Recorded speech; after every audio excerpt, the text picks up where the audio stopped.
With all the work going on in the house, the garage has been neglected and has become a bit of a dumping ground, but I need to sort out the corner where the boiler was, whack a bit of insulation in there, and I need to prepare this wall for a solar inverter. So let me switch to the time lapse and let's clear this place up.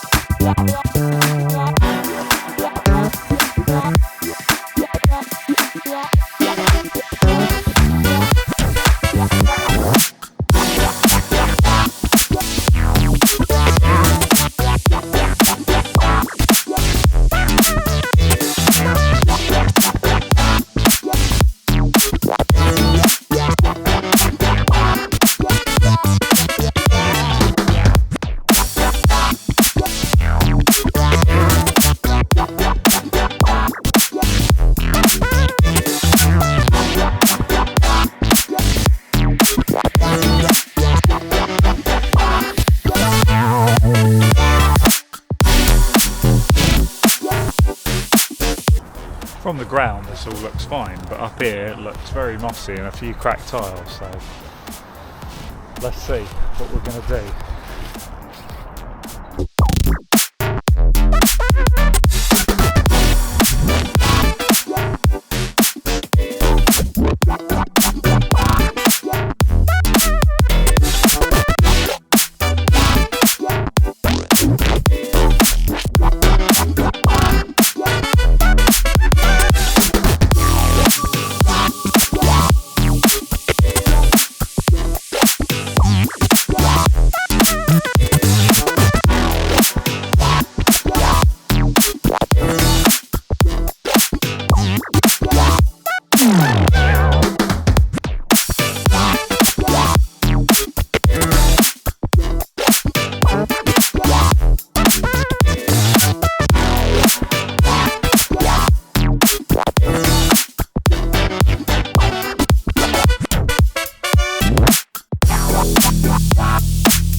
With our inverter being placed there, I had to take down some shelves, so I'm a little bit short in the garage now, and you can see that over this side I've got a wall that is begging for it, but it's just a plasterboard wall, so I'm going to show you how I put up strong and sturdy shelves even on plasterboard.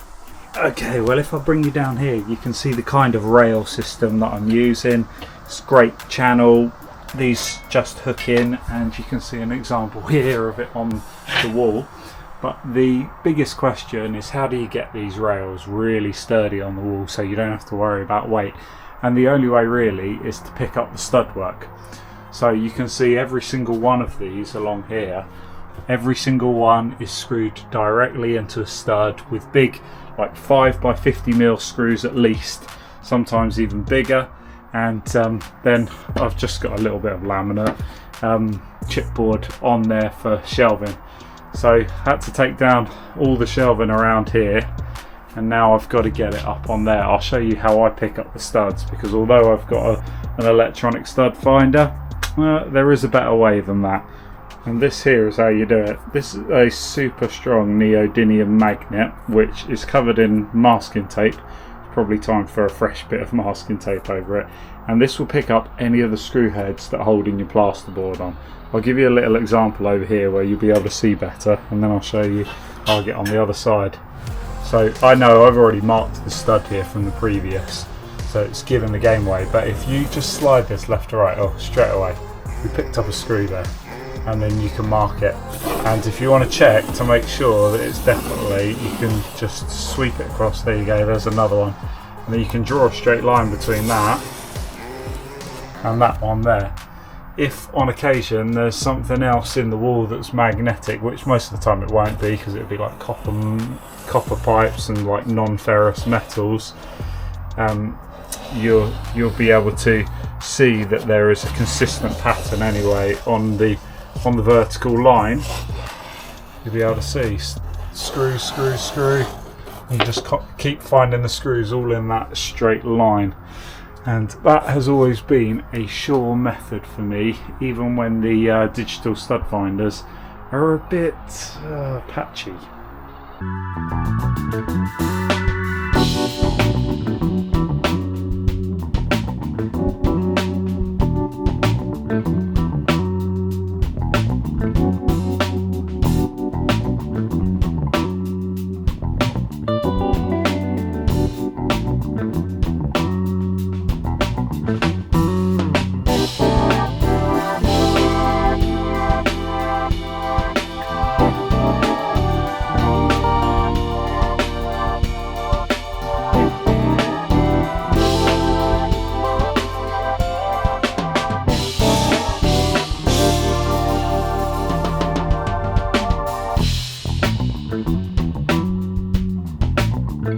In an ideal world, I would have been able to get the brackets spread more evenly and put an extra couple of brackets. I always like to put 3 per shelf for this kind of length, but the stud work here is at 60 centimetre centres, whereas on this other wall they've put the studs at 40 centimetres, 400mm centres, so you get a lot more support and you can get a lot of weight on these shelves.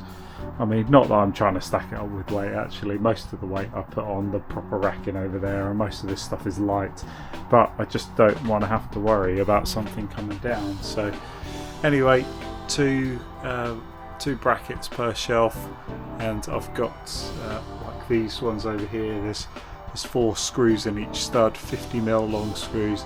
These for that taller shelf, there's 2 screws in each of those brackets, so it's plenty strong enough, and you could put a whole load of weight on that. I don't want to test it, but you could get 20-30 kilos, no problem at all, and you never have to worry about it.